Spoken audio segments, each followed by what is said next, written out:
विष्णु अवतार भगवान श्री परशुराम जयंती के अवसर पर आप सभी को प्रोफेसर अभिषेक मिश्र का सादर प्रणाम, सादर नमन।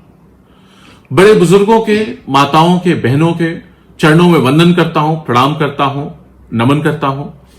छोटों को शुभाशीष, साथियों को, नौजवानों को बहुत सारी शुभेच्छा, बहुत सारी शुभकामनाएं। भगवान परशुराम विष्णु भगवान के छठे अवतार के रूप में धरती पर अवतरित हुए। उनके जन्म को, जिस वक्त उनका जन्म हुआ, उसी वक्त को सतयुग का और त्रेता युग का संधि काल मानते हैं। और भगवान परशुराम अकेले ऐसे भगवान विष्णु के अवतार हैं जो चिरंजीव हैं। ईश्वर के रूप में हमारे आपके बीच में वैदिक ऑर्डर को, सोशल इक्विलिब्रियम को मेंटेन करने के लिए आज भी उपस्थित हैं, जिन्होंने सतयुग भी देखा था, जिन्होंने द्वापर भी देखा, जिन्होंने त्रेता भी देखा और जो आज कलयुग में भी हमारे आपके बीच मौजूद है। भगवान परशुराम के बारे में यह प्रसिद्ध है, वो भृगु क्लैन में जन्म हुआ उनका। भृगु क्लैन के राम के रूप में वो जाने गए। महादेव भोलेनाथ उनके इष्ट थे। उन्होंने बड़ी घोर तपस्या, भारी तपस्या की महादेव की, और उससे उन्हें जो वर प्राप्त हुआ, जो दिव्यास्त्र प्राप्त हुआ, वो परशु था, उनकी एक्स थी। उस परशु को उनके राम के नाम से मिला करके भगवान परशुराम उनका नाम हुआ। भगवान परशुराम ने ही जब त्रेता आया तो भगवान विष्णु का धनुष राम भगवान को दिया।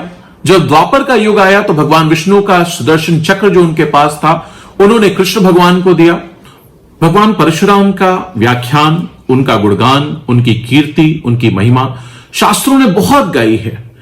मुझको एक बहुत प्रिय है जो दिनकर ने लिखा है उनके बारे में, जिसमें दिनकर ने बहुत खूबसूरत वर्णन किया है उनके पूरे व्यक्तित्व को। अगर आप एक छंद में बांधने की कोशिश करें तो बहुत सुंदर रिप्रेजेंटेशन है। उन्होंने लिखा कि कौन नर तपोनिष्ठ है यहां धनुष धरने वाला।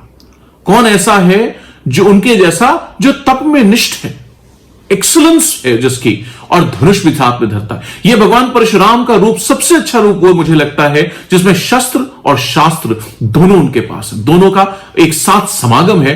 वो भगवान परशुराम का रूप है कि कौन नर तपोनिष्ठ है यहां धनुष धरने वाला, एक साथ यज्ञाग्नि और असी की पूजा करने वाला। कहता है इतिहास जगत में हुआ एक ही नर ऐसा। कहता है इतिहास जगत में हुआ एक ही नर ऐसा, रण में निपुण काल समक्रोधी।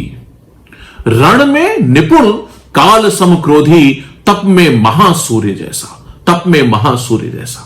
तो ये भगवान की महिमा मुझे बहुत प्रिय है। हम लोग बहुत छोटे थे तब से मुझको याद है, मेरे पिताजी ने याद कराई थी।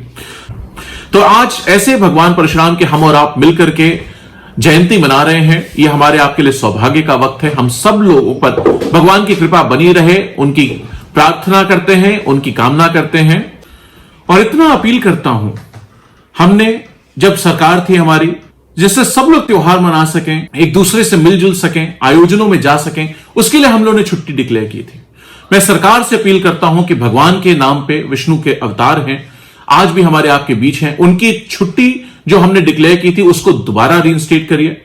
बीजेपी की सरकार ने आकर के उस छुट्टी को खत्म किया। मैं ये भगवान से प्रार्थना करता हूं कि समाजवादी सरकार बनाने का हम लोग को आशीर्वाद मिले, और मैं विश्वास दिलाता हूं, मैं वादा करता हूं कि मैं माननीय मुख्यमंत्री जी से, माननीय अखिलेश यादव जी से निवेदन करके भगवान परशुराम जी की जयंती की छुट्टी की घोषणा, एक समारोह की घोषणा, एक सेलिब्रेशन की घोषणा दोबारा कराऊंगा। ये मेरा आपको वचन है। हम और आप नॉर्मल वक्त होता, कोरोना वायरस ना होता तो कहीं बड़ा उत्सव करते, हमेशा करते रहे हैं, पूजन करते, कोई आयोजन करते, हवन करते, पाठ करते, भोज कराते, लोगों को, ब्राह्मणों को बुला करके, बाकी साथियों को, सबको इकट्ठा करके। हम लोग अपनी कॉन्स्टिट्यूंसी में लगातार प्रोग्राम करते हैं, प्रदेश में कई सारे प्रोग्राम्स में जाते रहे हैं। लेकिन इस बार मेरी आप सबसे अपील है, ऐसा कुछ मत करिएगा। आप सब लोग अपने घर में रहिए, सुरक्षित रहिए, जो कानून है, जो लॉकडाउन के नियम है, उनका पालन करते रहिए।